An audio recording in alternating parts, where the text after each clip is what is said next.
This episode has been brought to you by CompleteNutra.com, Whole Family Nutrition. Welcome to the Healthy and Family Show. Each episode features interviews with doctors, experts, and real moms, revealing their secrets on how to keep you and your whole family holistically healthy. Your host is David A. Stone, award-winning movie producer, Amazon best-selling author, certified moringa grower, and founder of CompleteNutra.com, Whole Family Nutrition, which is committed to providing the highest quality, science-backed, non-GMO, all-natural nutritional supplements to keep your whole family healthy. Here's David. Hey, what's going on, everybody? Welcome to another exciting episode of the Healthy and Family Show. Today, we have Emily Awbrey Zavasnik, and she is a personal trainer from Orange Theory Fitness. Now, right now, she lives in the UK with her husband, and she's actually shut down from doing the Orange Theory process, the community. One of the best parts about Orange Theory Fitness is the community built within that physical fitness structure. And so she's a coach there, so she's navigating all that right now. But I'm really excited for all of you to meet Emily because she is just an incredible person with some really great advice that I'm excited to pass on to you. So if you're watching this show, that means you believe that the health and wellness of your family should be top priority, but maybe you're a little bit confused with all the conflicting health advice out there. So our goal with this show is to introduce you to the doctors, experts, and real moms who have the tips and tricks that you can use to keep your whole family holistically healthy. And so quickly, before we get started, I want to talk to you a little bit about a Complete Nutra product, and this is Complete Collagen. Now, Complete Collagen is a really incredible product. This is a complex collagen. This has a type 1, type 2, type 3, type 5, and type 10 collagens in it. And so collagen is just so good for healthy skin, healthy nails, healthy bones, and it helps build your body from the inside. Now, this is Complete Collagen because we have the complex collagens. We have many different kinds of collagen in this formula. So this is something that everybody should be taking. You really only need one in the morning, and sometimes if you want one midday, you can do that as well. But it does promote healthy skin, healthy nails, healthy hair, healthy bones. So collagen is a really important piece of our body equation. We're really not getting it in anything that we're eating nowadays. Now, if you want to support our guest on the show today and also support your health, go to www.CompleteNutra.com. Fill up your cart with all the incredible products like Complete Collagen Complex, and then at checkout, there's a discount box.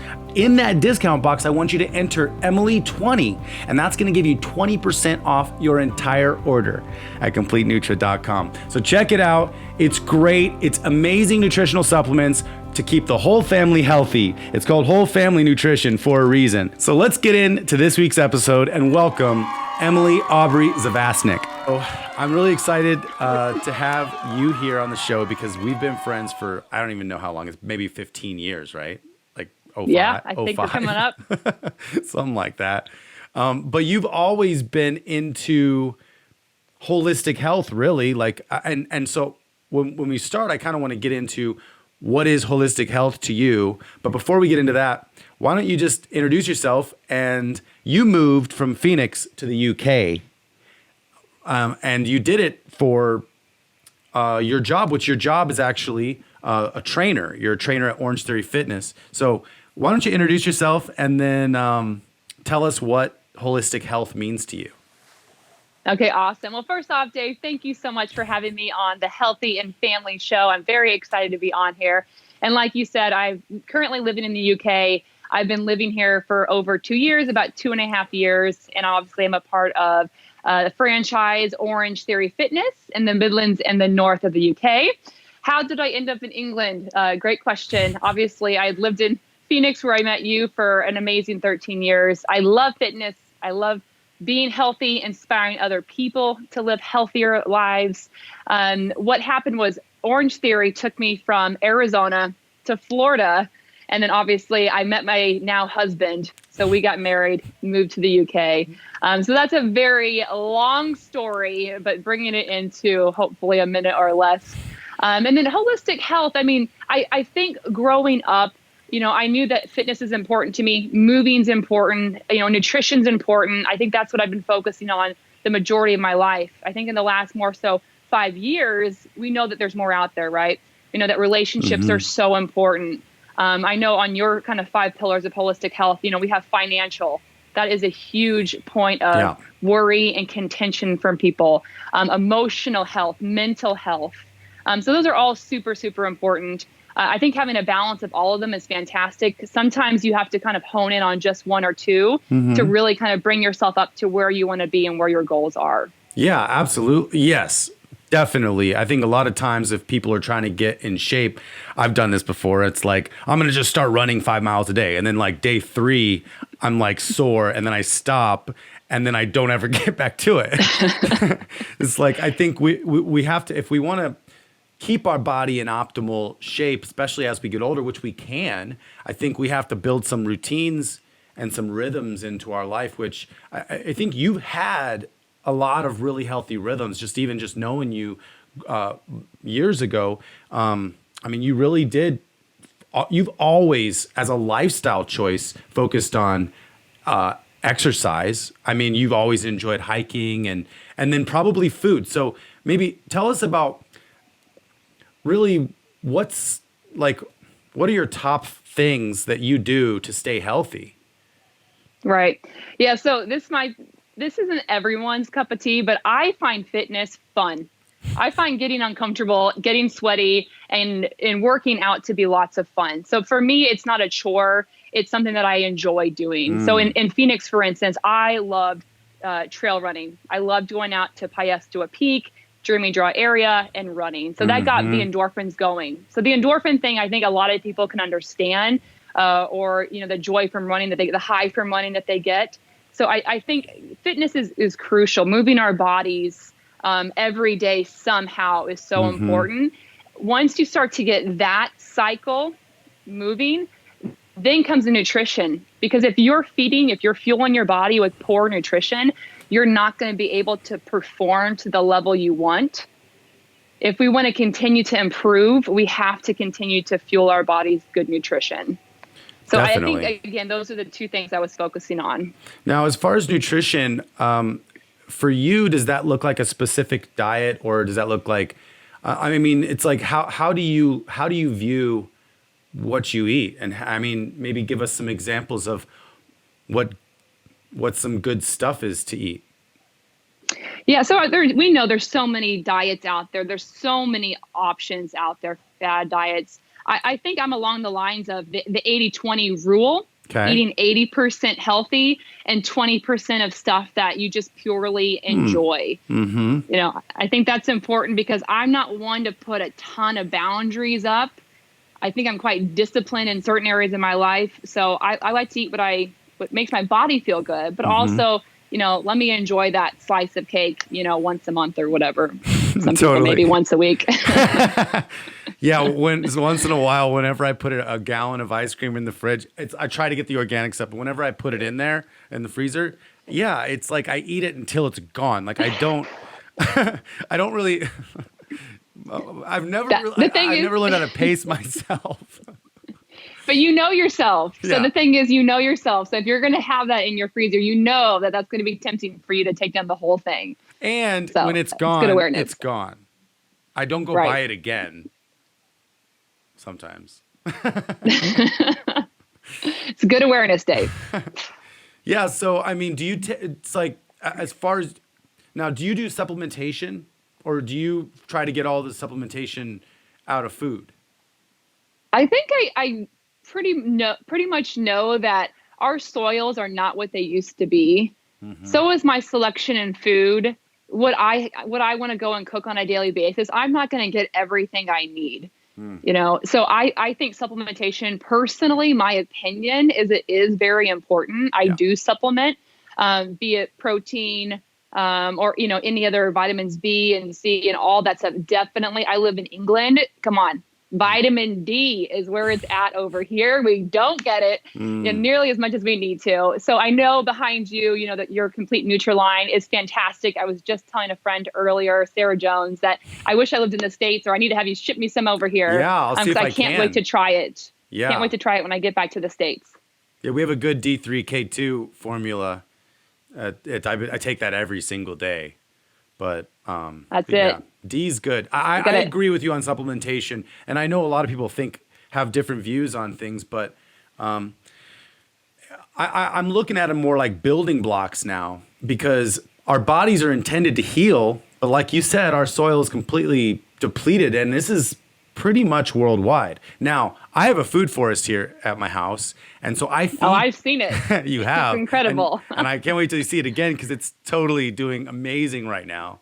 But I feed my trees. So this is the new wave of food becoming more nutritious. If we can all get behind this kind of movement that I just joined, because there's a lot of people in this movement right now, like urban farms. But when you start feeding trees, feeding your plants, they actually get more nutrients in them, and they don't get hit by bugs, because just like our immune systems, if we feed ourselves healthy stuff, our immune systems get stronger and we can fight off other things. It's the same with plants. Like if you feed them food that they want to eat, right, they get stronger and they don't get attacked by bugs and things like that. So, anyways, I don't, there's got to be a food forest scene out there in the UK.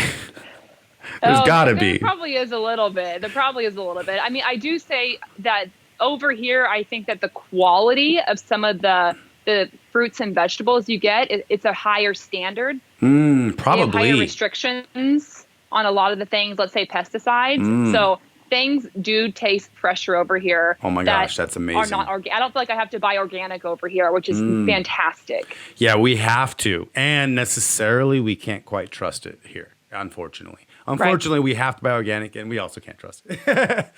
But it is what it is in Phoenix, in the U.S. right now, because we are. I mean, if we talk a little politics right now, we're overtaken and we're being ran by these massive conglomerates that try to douse poison on the earth. It's like, just a little bit of poison is going to fix things and feed the world. It's totally ridiculous. It doesn't make any sense. Yep. And it's not true either. So anyways, I get fired up. I completely agree. It's quite concerning. But like you said, the urban farming, that is really inspiring at what's going on around the world. Permaculture. I know that's something that Jason and I are very interested in. So Cool. We're like-minded. Awesome. Dave. Yeah, I love that. So how do you, you'd gravitated towards Orange Theory really early. And I remember I did the first workout with you, and I did not have the stamina to keep up or do the whole workout. I remember I had to stop like midway through, maybe just get on the rowing machine and just keep trying to row. But I mean, the theory between Orange Theory is that, keep your heart rate in a certain kind of zone. But can you tell us a little bit about, I guess, why Orange Theory works out like that, and what your favorite way to work out is? Yeah. So first off, I mean, the problem with what's going on in the world today, like one of the biggest dangers to our family, I know that you really address the family viewpoint, is inactivity, sedentary lifestyles, right? So people just are not moving now as much as they used to move. It's a huge issue. Yes. So many of the health problems we have today, even talking about COVID-19, pulmonary issues, it's because we're not active. People are not challenging their bodies. They're getting comfortable. So the thing about exercise is it gets you uncomfortable. Who likes to get uncomfortable besides a few people like myself? But most people don't like that. So the thing, let's talk about Orange Theory. Let's bring that into play. Orange Theory is about it's heart rate interval training, getting your heart rate into that, what we call the orange zone, into that 84% or higher for 12 or more minutes of the hour.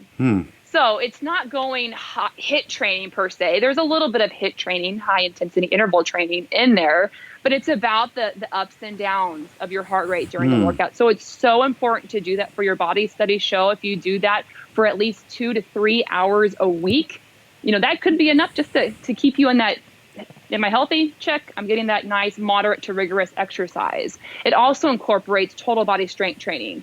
So as an adult, they often say about, 2 hours, 2 sessions, whatever, a week of strength training to keep that muscle tissue on our bodies. So it's so important.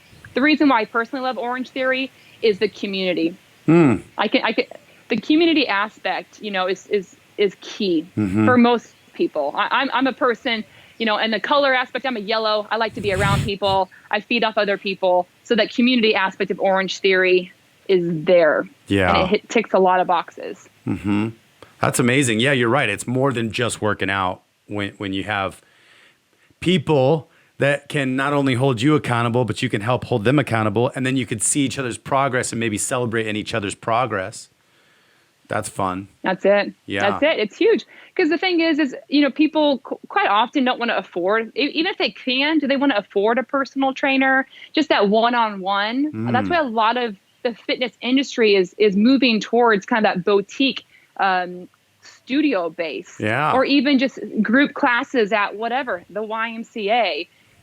Group classes kind of have that camaraderie where there's a coach, there's several people, it's high energy, and you're building relationships, which that is a key point to holistic health. Definitely. That's why I kind of like yoga. Someone told me you could do Yes. yoga on your own. And I actually never even, weirdly, I never thought about doing it on my own because it felt like yoga was the thing that you're supposed to go to, like the yoga class and do it with everybody there with a teacher. But I guess you can do, I don't know why I didn't think about it that way. You could totally do yoga on your own. But Yeah, I think it's the personal choice, right? Yeah. Like maybe for you, let's just say, I know that you are a relational person, but you do spend a lot of time by yourself, Dave. If I know you correctly, you spend a lot of time by yourself. So, doing some yoga at home would be perfect for you, whatever it is, let's say once a week, twice a week, incorporating that. And now there's so many different things online that are out there on YouTube for us. People are really having to go there to discover that during this time. Very There's true. a lot out there. Yeah, we're having to redefine like how we interact socially, really, or at least add a backup plan. Because things are going to snap back into gear. We are going to get back into gear, but there's probably going to be some residual effects from whatever the heck is going on right now. Really. Right. No, definitely. Even with our studios, Orange Theory's opening back up, and this goes for any boutique studio, cycling studios, yoga studios. There are still people who have compromised immune systems that are not going to feel comfortable going into a studio. Yeah. So finding that solution at home is key for them to stay healthy. This is not a time just to check out. This is a time to check in. Yes. Yes, absolutely. Like we've actually had, I was just talking about, I forget who I was talking about, but it's like a lot of people think the goal is to coast. Like they're looking for the opportunity. Oh man, I just can't wait till I can just not do anything and just coast. Well, then the whole world had an opportunity to coast just now. And then some people chose to use this opportunity to get stuff done or to create or to figure new things out. A lot of people, unfortunately, use this opportunity to be afraid and to live in fear, which maybe has even taken a toll on their health over the last 2 months. Maybe people started to drink again. Maybe people forgot that, you know what, they could be creating. They could be figuring out their, getting outside, getting some sun, walking. That's the hard part is there's a lot of fear being perpetuated by the powers that be. And if, I think if anybody watches the news, it's going to be very, like all the time, it's going to be very hard to stay healthy right now. Because I think that what the news does is it stresses us out so much that the cortisol in our brains keep pumping and we don't actually ever have a reprieve from cortisol. Stress can kind of negate a lot of progress that we make physically, and it can make us want to stop. So I think the hope is our bodies are ready to heal. And I think people can learn, if people can learn to use, the other thing is when we are alone, I think a lot of times we keep ourselves so busy because we don't really want to just sit there by ourselves for any moment of time. And so there's a lot of this equation that I think is going on, but the fear, I think, could be stopping a lot of people from discovering and healing and using this time to enhance themselves. What do you think? Right, and this time has given us a lack of structure. So people are really having to put structure into their day. They're having to create that structure. It's point. just like any other time. Like right now, everyone's just going going downstream with the COVID stream. And, like people like us, we got to go upstream. Yes. We got to press in to what God's calling us to do and to move forward and to progress. Like you said, not to sit here and to coast. So yes. Well, coasting only became the goal because people hate what they're doing. And then we got a chance to coast, and then people got bored in the first week or two of coasting. Coasting is never the goal, and when it becomes the actual outcome, you're like, okay, I'm tired of coasting now. What do I? Let's go do something. Right. Also, the thing that people forget is that they have the permission to give themselves to improve themselves. Right. A lot of times, people that have worked in a job for so long forget that they can just make decisions themselves. And sometimes we're waiting to be told what to do. Like, what should I do now? I'm waiting for someone to tell me what to do, instead of like, you're right, that structure isn't there, because when you're at a job, that structure's there. And then when you go home, I've had to learn that over my life. I've never really went into an office. I just kind of always have done my own thing, which I've had to learn, especially over the last 3 years, how to be my own boss. Like, we don't really think about that. But it's like, if we had a job where we had a crappy boss, what would a crappy boss do? They would treat us like crap. They wouldn't really care about it, whatever. When we're trying to be our own bosses, the problem is we're being our own crappy boss that we would never want to work for. If we want to learn to be our own boss, we should learn to be our own good boss. Because what does a good boss do? They tell you, they give you deadlines, they encourage you, they help you achieve those deadlines, they give you training and they're patient with you. And it's like, that's what we need to be to ourselves. And they give you a schedule though. Bosses absolutely give you a schedule and you stick to it. A lot of times we stick to other people's schedules all day long.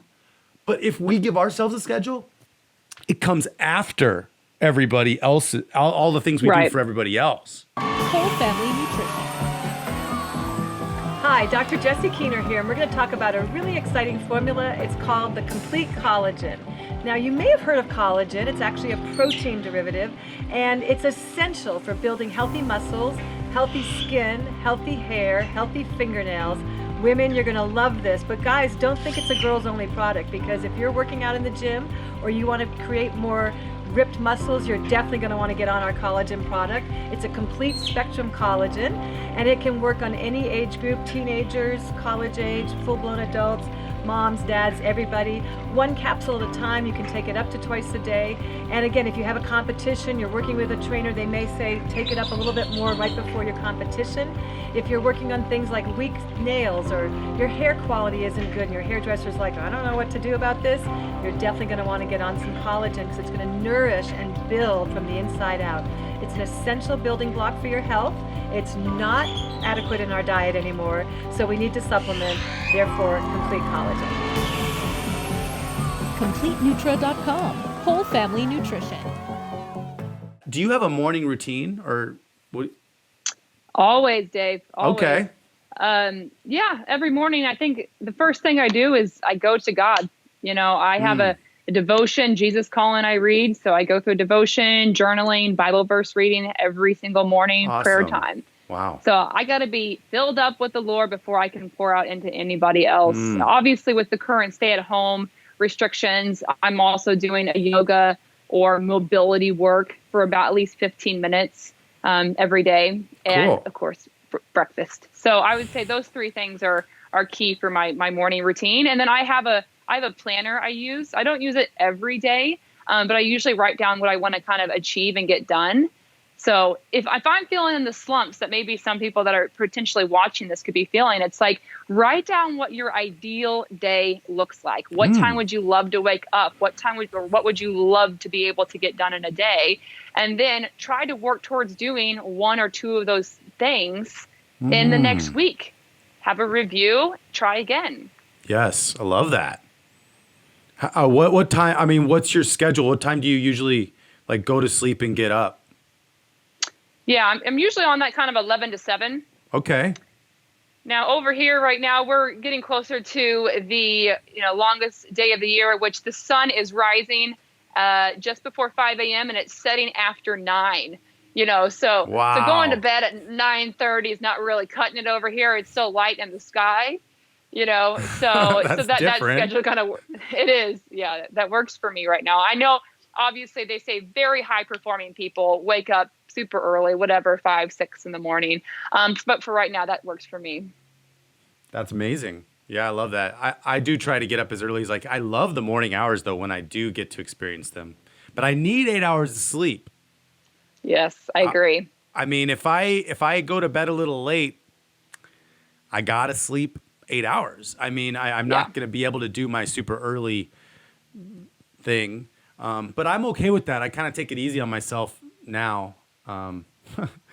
But I do like the morning hours. You remember back in the day, I mean, I would stay up till 2 or 3 in the morning and all the time. I would never get up until like noon. Yep, you were sleeping through the day doing your movie stuff at night. Oh gosh. Yeah, that's all changed. Yeah, and I think just talking about that too is we have to give ourselves some grace, some room to breathe a little bit. We're not perfect. We know we're not perfect, but we can try our best. So that's all I can say for people to try to do when it comes to holistic health, structuring their day, exercise. Set goals, try your best, keep going. What do you think about self-talk to achieve your goals? Give me your example of what self-talk sounds like for you.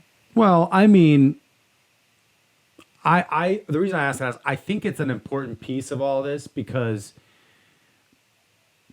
a lot of times I don't think we would speak to other people the way we speak to ourselves in our head. Sometimes we're so mean to ourselves, and I don't think that perpetuates.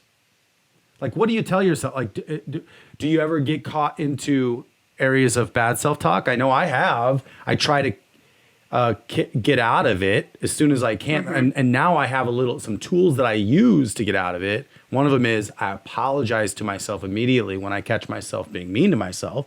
And it's a little weird maybe to other people experience, but I mean, I will say I'm sorry to myself if I yell at myself. So, I mean, what do you think about that self-talk in general? And if you ever have had a problem with negative self-talk, how do you address that and get out of it? I think obviously we're prone to negativity. I think probably more about ourselves than anybody else quite often, especially when we're having a hard time. So I think it is bound to happen. I think that we have to catch ourselves before we go down the desolate pit. I think that we have to, I personally, a woman of faith, I have to stand on God's word of who I am in Christ. And I have to repeat verses over and over. So maybe for somebody else, it's repeating affirmations. So the thing is, you have to be aware and catch yourself. I think that's the first thing is an awareness. It's very true. Yeah. So I think it's going to be different for everybody. Maybe something that you're going to have is that Post-it note, or have something written that you can go back to. But if you're more apt to that cycle. So yeah, and you also know John Mitchell. He's on the show too. We got an episode. It's actually airing today, which is awesome. But when I was talking to him about spiritual health, as far as part of holistic health, he was even saying that spiritual health, in his opinion, is more like the foundation of all health. And so, amen.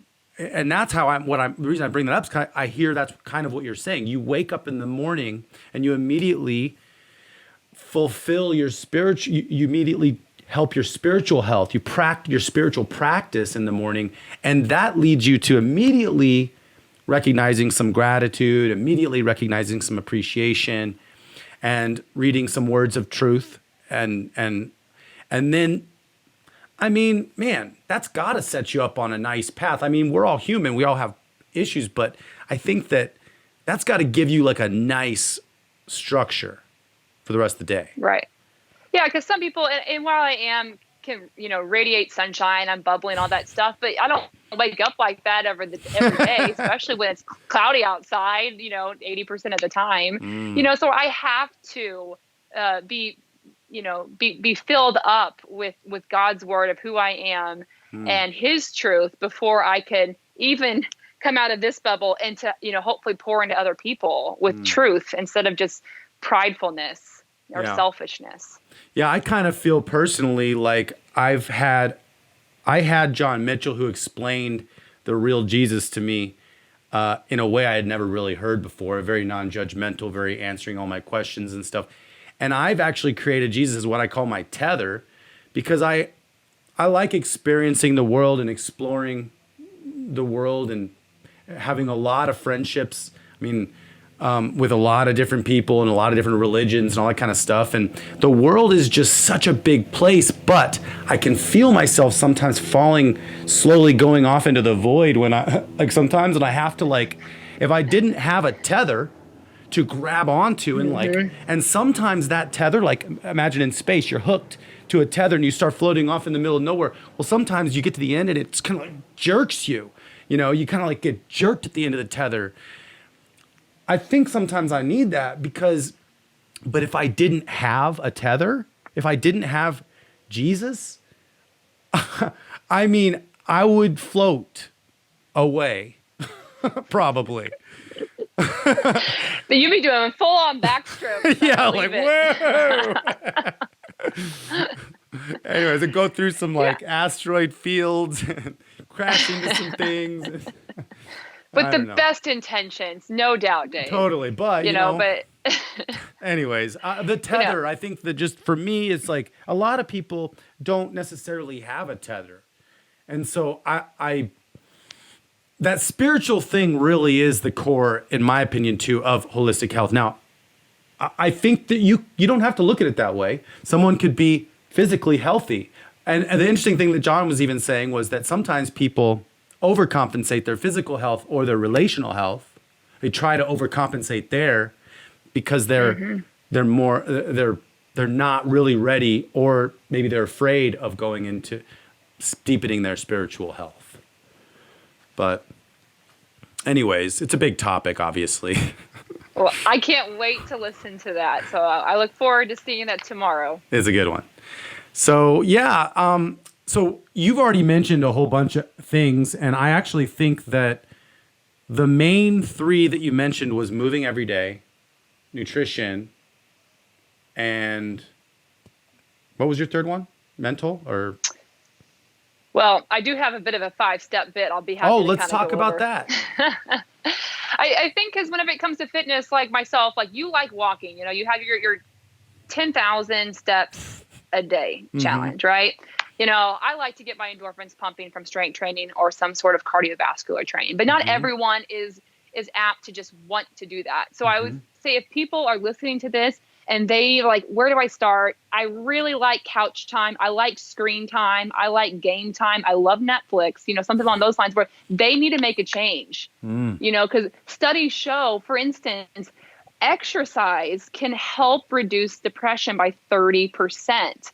It can help reduce type 2 diabetes by 30%, heart disease, 30%, these are up to, and these are studies off of, the local NHS, National Healthcare System here in the UK. But, and there's so many more studies for what physical activity can do for you. So the first thing is find something you enjoy. That's number one. Find something you enjoy to do.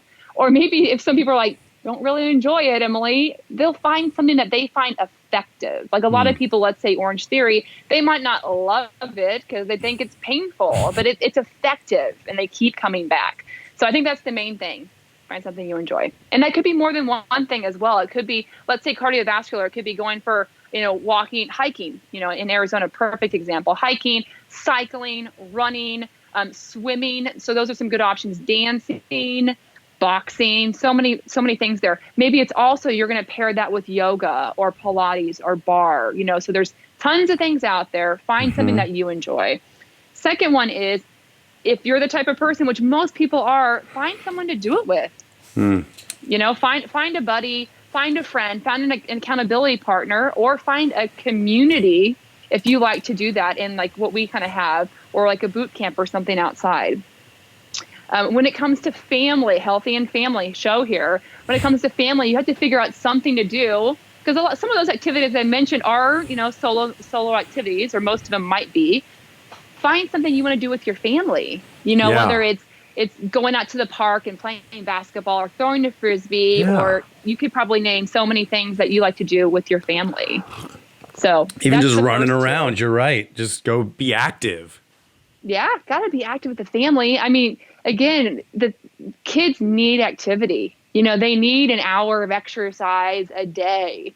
You know, if you're talking about more of a teenager, they also need muscle and bone. You know, they need to challenge their bodies as they're growing right now. You know, so we have to keep our family healthy by doing that stuff. My third point is to set goals, set SMART goals, something specific, something measurable, achievable, realistic, which like for you, you said earlier, the running 5 miles. Yeah, that's probably achievable, but is it realistic for you? Right. Walking and is something realistic for me, 5 miles every day. That's If I try to make it a habit, you know, it's just me walking, which I didn't even look at as exercise in the past. I'm like, I got to do more than that. But then I try to do more than that, and I would never be consistent. So now it's just, okay, I'm pushing myself a little bit. And you're right, growth is uncomfortable. But it's growth. I mean, what we should be focusing on, a little bit of uncomfortability strengthens us for sure. Right. Yeah. If you want to transform, if you think about a rock, you know, it takes pressure for it to transform. It's just like us as well. So we have to put a little bit of pressure on ourselves to be able to make those transformations towards our goal. Absolutely. So setting some sort of a goal is very, very helpful. Totally important. The next thing I would suggest to do is get some kind of a tool. If that's for you, let's say a Garmin, a Fitbit, you know, Apple Watch, heart rate monitor, or maybe it's a set of dumbbells. You know, get something that's going to inspire you. Maybe it's a new set of shoes. I love a good workout outfit. Get something to get you motivated. You know, that's helpful. Excellent Playlist, point. could be free. So again, we're talking about find something that's fun that you like to do. Maybe get a partner, get a buddy, set some SMART goals. We're talking about get a tool of some sort. Last one is get moving. Get moving. Take one step. One day. Get moving. I love that. So the first one and the last one are the same, kind of. Find something you like to do, and then go get them. Move.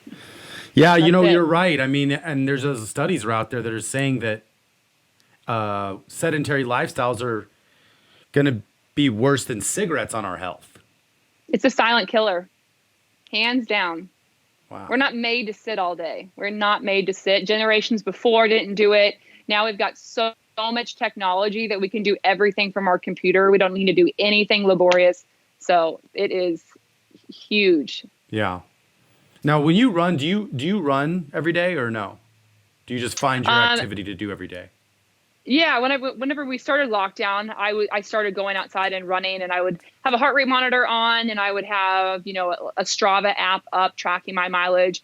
But I do have some niggles. That's what they call, having a little bit of an ache or pain over here, a niggle, and in my hip. So I kind of had to stop that a little bit. So I'm on like 5 days off and just doing mobility work and walking right now. But yeah, I really enjoy running, getting outside. Love that. Yeah, me too. I mean, I have to kind of go outside to get my exercise. I don't have to, I say that, but it's like going outside to get my exercise makes me a little more happy. And so if you could find a way to, get your exercise in where you're happy and you feel good while you're doing it, that could be sustainable and help you be sustainable for sure. And the tool, 100%. Having a tool, that's a really good point, because when I started tracking my steps, it made it a game for me. And then it kind of gave me these baselines to work from. And it's like I tell people not to be hard on themselves. If they can't do 10,000 steps a day, just start walking 2,000. Just start tracking your normal daily steps and see how far you get in a normal day, which might only be like 1,800, 2,000 steps without doing an additional piece of exercise. Well, look. Now you only got 8,000 steps to get. Or if you just want to set a 5,000 step goal for the first month a day, then that's approximately 2.5 miles. It's basically just saying baby steps, or just walk, a little bit, just pop the seal and get out there. It. Yeah, I love it. But the tool helps you gamify your fitness. Yeah, and a lot of people love that. A lot of people love that bit of technology. I'm not a high-tech person. I do like to kind of see it, but I think that is huge for a lot of people. So if that's you, I would start research and look at getting something that's going to motivate you to move. That's actually the same thing with Orange Theory. It's it gamifies the workout almost. Yes, it does. It definitely does with the heart rate monitor system. Yeah. Because so everybody puts one on their chest, right? Or do they sometimes connect to the watch? So there's one around the chest. There's also one that now connects to your Apple Watch. Cool. Which is pretty cool. Yeah. Yeah, I like the Apple Watch. The thing is, sometimes my wrist actually gets a little bit sore wearing the watch. I don't know if it's the frequencies or what, but I have to switch my wrists sometimes, but just try not to wear it all the time.